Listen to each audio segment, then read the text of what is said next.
புகழை பிடிக்காத மனிதர்கள் யாராவது உண்டான்னு கேட்டால், ஒரு காலத்தில் பொண்டாட்டியை ரொம்ப பிடிக்குன்னு சொன்னவங்க கூட கொஞ்ச நாள் கழித்து என்னத்தையா எந்த நேரமும் உயிர் எடுத்துக்கிட்டே இருக்காயா அப்படின்னு சொல்லி பிடிக்காமல் போனவங்க இருக்காங்க. அது மாதிரி பிள்ளைங்க ரொம்ப பிடிக்குன்னு சொன்னவங்க கொஞ்ச நாள் கழித்து என்னத்த பிள்ளைங்க சொத்தை பிரிக்கிறதுலையே குறியாக இருக்கானுங்கப்பா அப்படின்னு சொல்லி பிள்ளைங்க பிடிக்காமல் போனவங்க கூட இருக்காங்க. ஆனால் புகழை பிடிக்காத மனிதர்கள்னு சொல்லி எனக்கு தெரிஞ்சு ஒருத்தரும் கிடையாது. ஆனால் அந்த புகழுக்கு யாரை பிடிக்கும்? புகழ்னா அந்த விஜய் டிவியில் காமெடியெல்லாம் பண்ணுவாரே, ஒரு சுருண்ட முடி வச்சுட்டு அந்த தம்பியா? அந்த புகழ் இல்லை. இது பணம், பேர், புகழ்.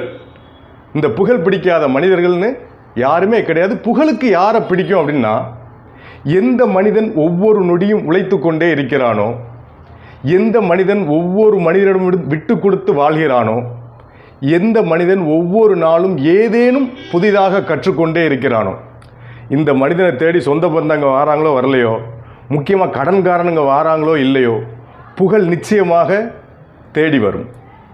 மீண்டும் சந்திப்போம்.